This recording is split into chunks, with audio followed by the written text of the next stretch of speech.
Welcome to Talking Bristol. This is Talking Bristol with David Fortier, and today's guest is Justin Malley, who is the Economic and Community Development Director for the City of Bristol. Before then, I'll make my little plug. If you like what we're doing, remember to like us, follow us on Facebook, share our materials, check in with our Facebook. Let's see, we have Facebook page, we have Instagram, we have, and then we have our website, and then we also have our YouTube channel.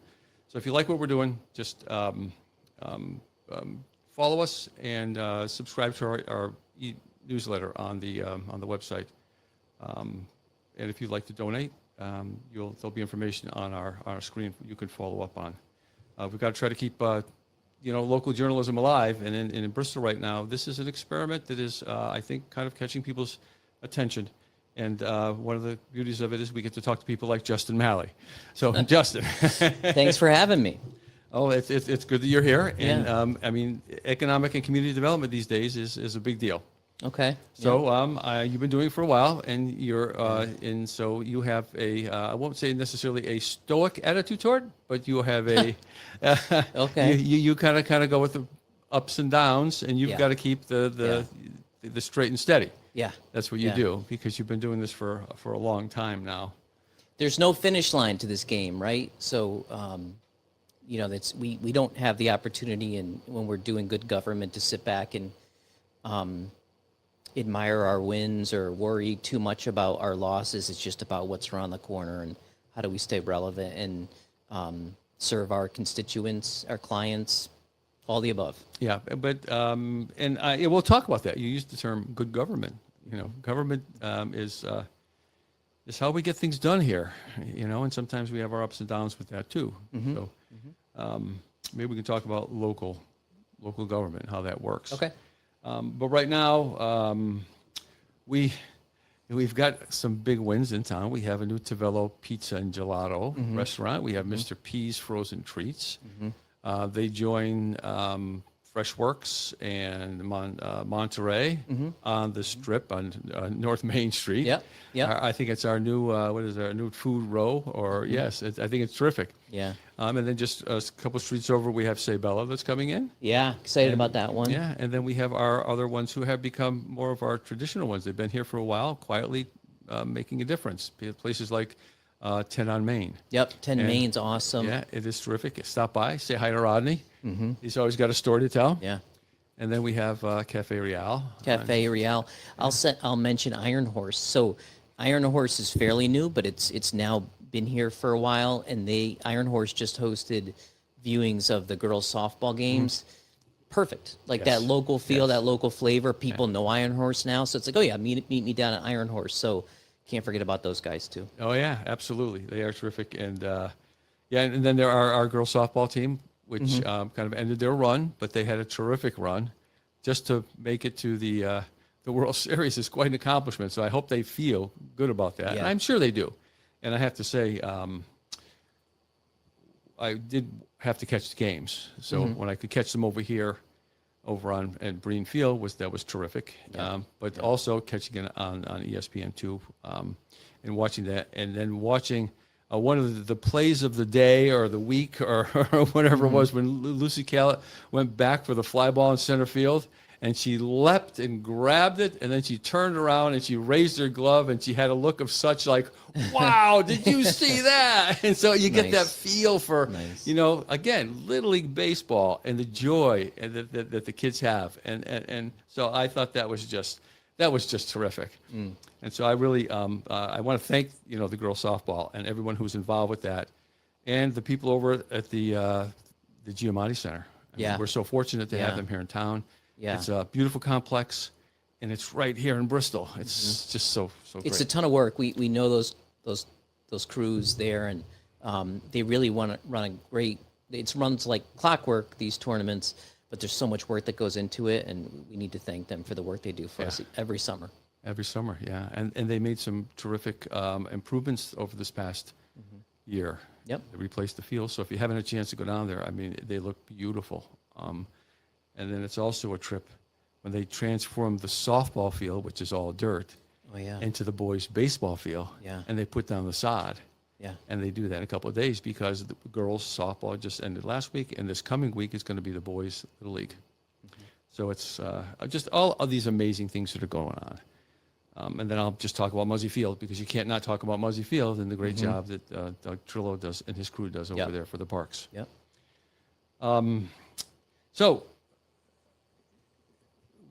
Bristol is I say, like, on the move. We're on a roll.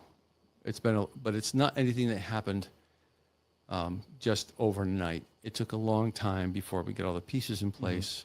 I suppose, I don't want to say there's agita, but there was a lot of effort that went into that. And again, you in your position, people make commitments, things happen, they drop out, somebody else comes in, and you've got to kind of manage that territory. So one of the critical things that I think about in your title, there is economic and community development. Yep. And so those two are kind of wed. So, but if we break those two apart, how do you see the economic piece of that and the community development piece, and how do they work hand in hand, and how they work separately? The community development piece, our office handles in a couple different ways. I'll start with our community development block grant program. So CDBG for short is a program that we run out of the office. So we have 4 folks in the office. We have Sharon, who's our administrative assistant. She's the straw that stirs the drink, I often say. David Segro runs our housing rehab program. Dawn Ledger is our grants administrator, and she also runs the CDBG program. And then I kind of have my hand in everything, but I do a lot of economic development, probably more that than anything, but I try to get involved with everything. We have a couple of interns this summer. We have some more interns staying through the fall and through next year too. But back to community development. So I talked about CDBG. We receive about $500,000 a year from the federal government, which is the CDBG program. Our charge is to use those funds to support low and moderate income residents in Bristol. So we do that a couple different ways. David runs our housing rehab program. So we're able to help certain homeowners that earn under a certain level of income, and we can help them with major home repairs. So usually we're helping folks replace their roof, replace their heating system. And then we can help in other ways too. I look at that as community development. And then we also help low and moderate income residents by assisting our local nonprofits that deal with low and moderate income residents. So every year we put out a call to all of our nonprofits, inviting them to apply for a portion of those CDBG funds. Basically, what are you going to do to help low and moderate income residents this year, right? Are you going to run a program? Are you the shelter? Are you, we work, Bristol Boys and Girls Club, are you going to run a cool program for the kids? So they apply for some of those funds. We wish we can give out more than we can. So that's community development in a way. Is there an age requirement for any of those programs? Is there a cutoff? Age? It's mostly No. it's mostly income. Yeah, it's income based. It's income Yeah, based. it's really income Right. based. And $500,000 sounds like a lot of money, but it's not really a lot of money when you have as many people in a town of 60,000. It goes quick, and goes we quick, so- do help a lot of homeowners through that program. So the other way, though, I look at community development is just promoting local events, things like the farmers market, any sort of get together. There's a car show this weekend. Monterey had a really well attended Cinco de Mayo event. It's promoting events where the Mum Festival, where folks can come together just to enjoy the area, right? To meet each other, enjoy the assets of Bristol. We love what Ariana's doing at the theater. So just promoting that sort of stuff. Right, so that's Downtown Live. Yeah, and specifically, Downtown Live yeah. kind of bleeds into economic development, which is a transition here. So on the economic development side, of course, there's some of that community gathering stuff. But for me, it really is working closely with developers and businesses. So we help businesses in a number of ways. We often work with new businesses, so they're looking for locations to operate. We also have a suite of incentives that we offer businesses. When I say that, we have a small grant program. We have a loan program, and those funds are designed to help businesses who are improving their space, right? So oftentimes, especially for new businesses, they move into some space and it needs work. It's not set up ideally, for them to operate. So maybe the flooring needs to be updated. Maybe there's plumbing and electrical work that's necessary. They can apply to some of our programs for those sorts of upgrades. With developers, it's sometimes we actually, the city sells property and we get involved with that. Center Square is sort of, we've been doing that there. A big example, yes. Yeah, or the Yes, business yes. parks, the Southeast Bristol Business Park and some other business parks. So there's a little bit of that going on. It's just keeping, an eye on the market, and we do that by working with businesses and developers. And then I'll throw in a third is there are organizations that sort of hover around, and their goal is to help businesses and developers. I think of Bristol Works. I talk about Bristol Works quite a bit. That's a job training agency located downtown next to the Tunxus location. Tunxus Right, and we're familiar with that because one of our writers was recommended through Bristol Works. Okay, yeah. Someone came in there looking for work. They knew that we were Okay. looking for freelancers. Yep. And so Kim just said, hey, why don't you talk to people over at TBE? So the more that Kim and her team, the more good that they do for Bristol, we all benefit, right? Right, I think that's exactly. the secret sauce is helping people level up in their careers, maybe earn a little bit more, because that only good stuff happens from that, from an economic development perspective. And we have Tavello, the pizza place, which has gotten all kinds of, of traffic, I Yeah. would say, from its Yeah. soft opening Yeah. the other day, which was just packed. And so every once in a while, what I would do is just to see what's happening, I would take a slow drive down North Main Street and just see what's going on. Slow drive is Slow key. drive, yes. We want to slow slow drive. people down. Like, I agree. Yeah. I agree Yeah. totally. People are making noise about the disrepair of the streets and everything else. That's going to come along. yeah, But also what's going to come along is you're not going to be able to just kind of zip through North Main Street anymore. yeah. You I mean, it depends on the time of day, I guess. But Yeah. I mean, the idea is we want to be more pedestrian friendly. So obviously, slower traffic helps with that. But also, it'd be nice if folks, when they're slowing down, take a look around. See, oh, there's the pizza place. I didn't even know about that. Or there's Dark Moon. There's Monterey. So, we don't want to bring traffic to a standstill by any means. But it's so I took my I get drive it. through and I see Tavello and I see all the pizza boxes are lined up against the glass in the window, and then I see someone walking out the door with 3 pizzas, and then you look inside, there are people in there. It's packed. Yeah. Yeah. And it's nice, and it's the same for Pure Foods. It's the same for Monterey. Now, when you go back to the Cinco de Mayo event, where they closed down Hoke Street, which just seemed to be like a pop-up thing that happened out of magic, but it didn't happen in magic. There are people behind that. Yeah. And so it's so people are thinking of those things and thinking how to take advantage of those things. But I think about, like, when you talk about community quality of life and Hope Street, I think by default, Hope Street has become almost a place where you can close down the street and have some kind of public events there. We're experimenting with that. Yeah, literally this weekend there's a car show, and it Hope Street lends itself to that sort of effort, right? So we could allow access for Wheeler Health and for Bristol Health, and for the residents who live Sure, you at have residents Center there, Square yeah, Village. Wheeler is so generous. Wheeler and Bristol Health are both generous, and they open up their parking areas for these types of events too. We couldn't do anything without Bristol Health and Wheeler Health doing that. So we appreciate that level of community engagement. And it's so much fun. I mean, the Cinco de Mayo event, and that it attracted all sorts of people. And if it had any more publicity, I mean, I'm sure the place. Scary. I'm terrified of this thing. It's just the people who are just. It's the same with Tavello. Yeah. The people that showed up for that, and the people that showed up from Monterey, Bristol is kind of ready, and I think deserving. Although I always think of Bristol as having a little bit of a chip on its shoulder because it's taken a long time to get where we are. And there's that creeping negativity when you're limping along. But now we have things to celebrate. We've always had things to celebrate. And we've also had the civic organizations, and we've had the civic-minded people, but things did get tough, and so we've kind of come back, and so it's nice to see those things, that synergy again. Yeah. But you said there are some other places we have in town that you might want to mention, like something to do with slingshots.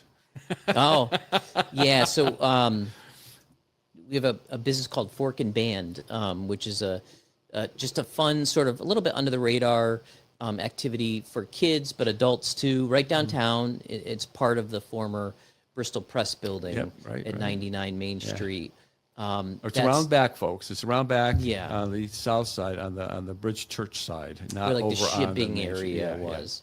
And then we have where Biker's Edge most recently was.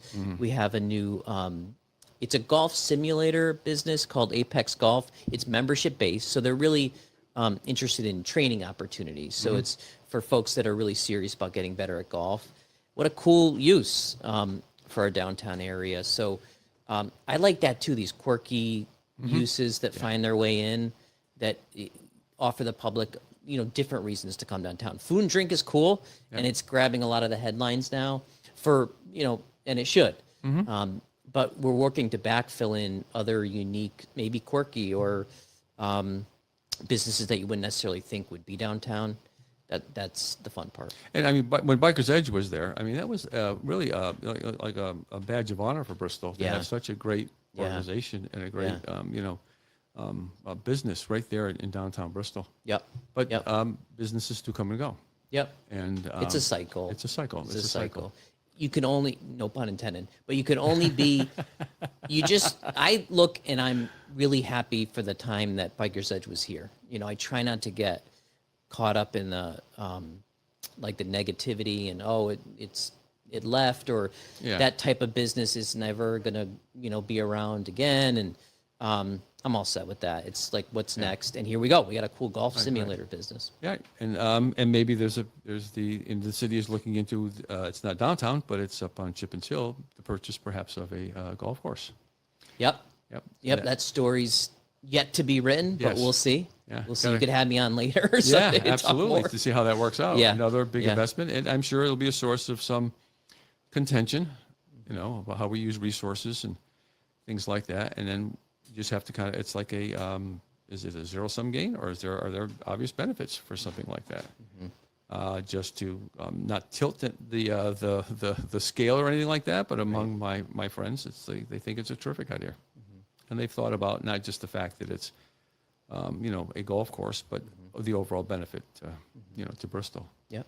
And I think one of the big conversations about that has to do is, when the city does something like that, how does it afford it? How does it affect the taxes?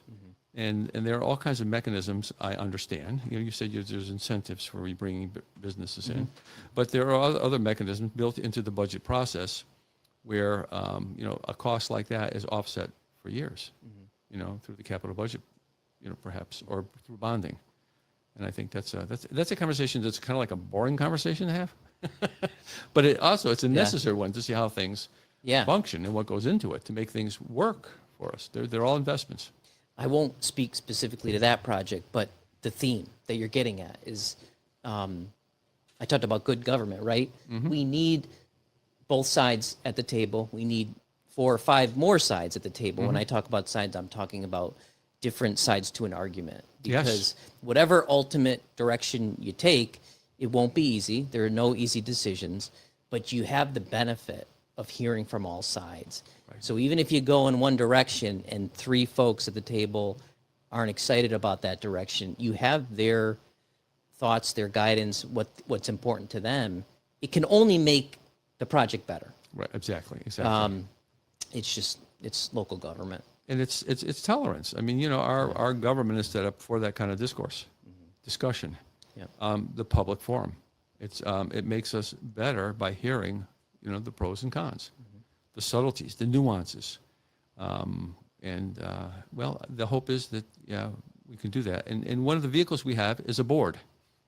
So you have a board. I do. I'm gonna see him tomorrow night. Yeah. Yeah. Right.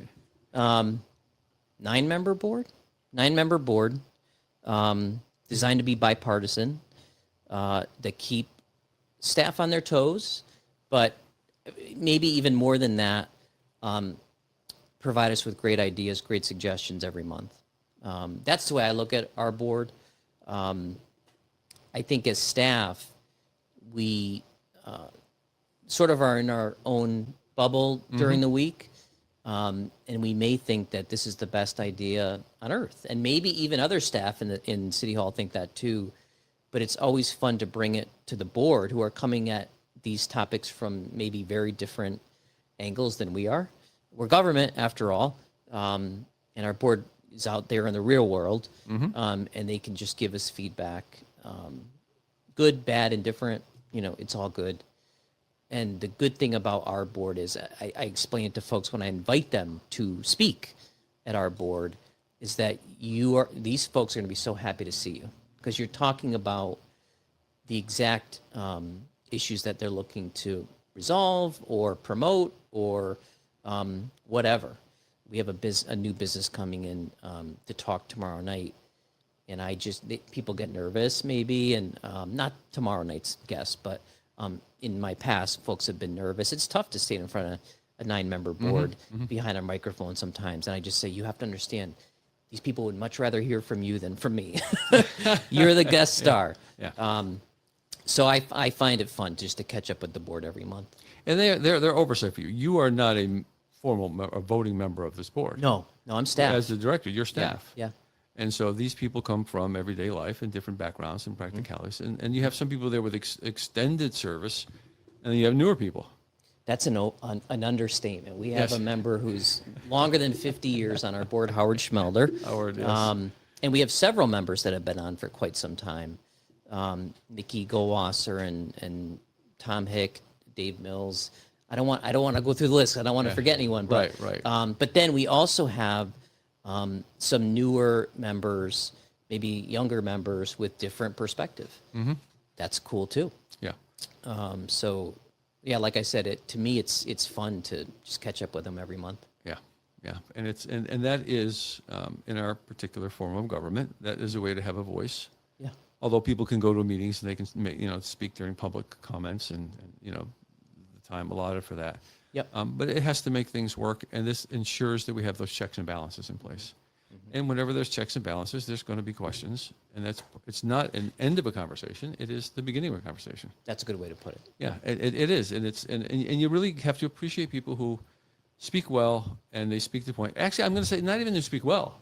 I'm going to say people who are just out there and they want to be able to present a perspective that you're not going to hear. Yep.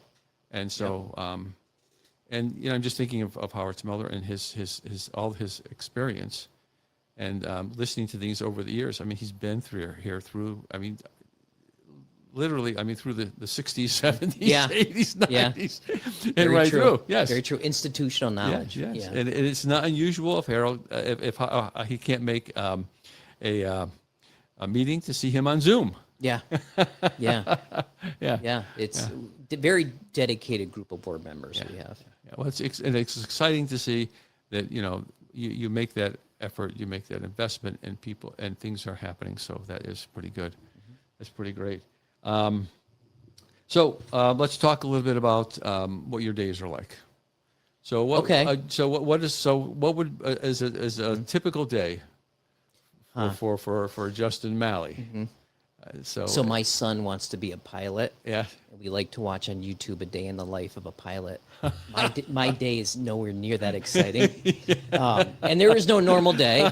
There's no normal day. But it could be anything from, I do work a lot with the mayor's office. So honestly, most days somehow I'm communicating with the mayor, whether it's maybe putting out a fire or sharing information that we've learned that might be important for a project that we're working on. And you've worked with several mayors. You've been involved now. You've been in your particular position right now for, you said, about 14 years? In this position, As a director. yeah, about 14 years. almost that, 13. But you've been with the city for 19. 19 like, years. I'm almost at 19. It's hard to count now. Yeah. Yeah. Yeah. So it's something. I used to tell people how long I've been with the city, and they would make maybe 5 to 10 years ago, and they go, "Whoa, no way, you look too young." Now I tell people, and they go, "Oh, okay, yeah, that makes sense." Well, you look about right. I mean, you still, believe me, from my perspective, you still look young. Okay. All right. Yeah. But yes, And you are It's young. It's Yes. been a while. Privileged working with several different mayors. Always had fun and got along with all of our mayors. Yep. Yeah. And so in your day, so it may be Okay, talking back to to the the day. mayor, it may be talking to, Okay. yeah. Yeah. I mean, and usually we're working with, like I said, property owners, business owners, whether they're new and they're just starting out, or longtime business owners who may have an issue. Maybe they have an issue with the state or with EverSource, right? We love to work in that way, where we become the businesses or the developer's advocate in working with someone else. Work with the state quite a bit on different issues. It's just a little bit. It's hard to describe. And we just had the day. storms back now. I mean, you get involved with those storms? at all? Not a ton, unless a storm negatively impacts a business or a property owner. That's where I marvel at the work of public. What Public Works does and what water department they do. Yeah. I'm just okay. It's like it's easy to say, but I really do have so much respect for what the other city departments do. I feel like they should be sitting here talking to you. Yeah. Well, I'm hoping we will. It's an open okay. invitation to all of you Okay. to come on the show. Yeah, we'll get them. Yes. But yes, it is a lot of working with other departments on projects. Like literally that car show that I talked about. I was talking with our public works director about the road closure and making sure that Wheeler Health and Bristol Health have access, like little things like that. Sure. That nobody thinks of. No, Because they think you snap your fingers and this just happens, It but there's happens, so much yeah. work behind the scenes. Yeah. Yeah. So we are we're ending up. We're wrapping up right now. So I want to do something a little bit different. If you could tell me questions that you get from constituents, because you do work for the mayor directly. Yeah. You're answerable to a board, but in your own mind, I think you has expressed who do you work for? 60,000 bosses. 60,000 bosses. Yeah, Yeah, yeah. that's a big one. So you must get questions on a regular basis. They're very nice to me, though. I don't know, at least to my face. Yeah. I have a joke. It's not really a joke, but a lot of people ask me about Trader Joe's. Do they really? And why we don't have a Trader Joe's. To me, that's a point to help educate folks on how national companies like that choose which communities to locate in. And like they're looking at things like highway access, demographics, how much people earn literally, educational attainment. So, a group like Trader Joe's knows more about Bristol than we do. Right. Yeah. And they know where they want to locate and where they don't. But so that's a conversation. But at the same time, there's plenty of national companies that they're looking for Bristol. We are their people, right? Everything from like Home Depot, TJ Maxx, Harbor Freight. I'm thinking national groups. Edge Fitness, Aldi's, which kills it. So we find our niche and then we just exploit it. We do is we go hard on the companies that we have a shot at. And then there's the I get questions about that I have nothing to do with, maybe public works things or park department things, and I'm happy to refer people to those experts. So if people want to contact your office, they will get Sharon answering the phone. I'm guessing. Yeah. So and that's it. Who's the best person to answer the phone? Yeah, she's a good person to answer the phone. And maybe a little bit of homework before they call. But again, if somebody does call, they're going to get directed to the right place. Yeah. So you're open, you're welcome, because that's what you do. We're Yes. big on. I always talk with the staff, and I tell old stories and things that we're a customer service agency. That's what we are. That's what we should be focusing on. A lot of folks assume you're in sales a little bit, but really it's about taking care of our customers, and our customers are business owners, residents, developers, whomever.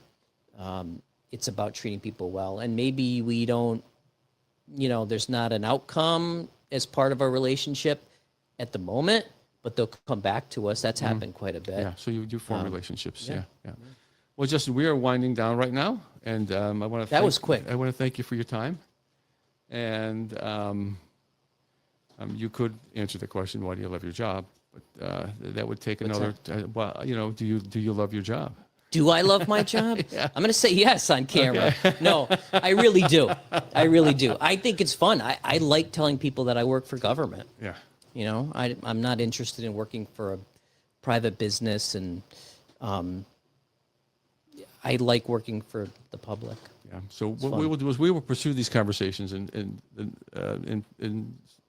successive shows. We will get. You know where to find me. I know where to find you, and again, thank you for coming on. I really appreciate it because I know you are a busy guy, but it's always fun to chat.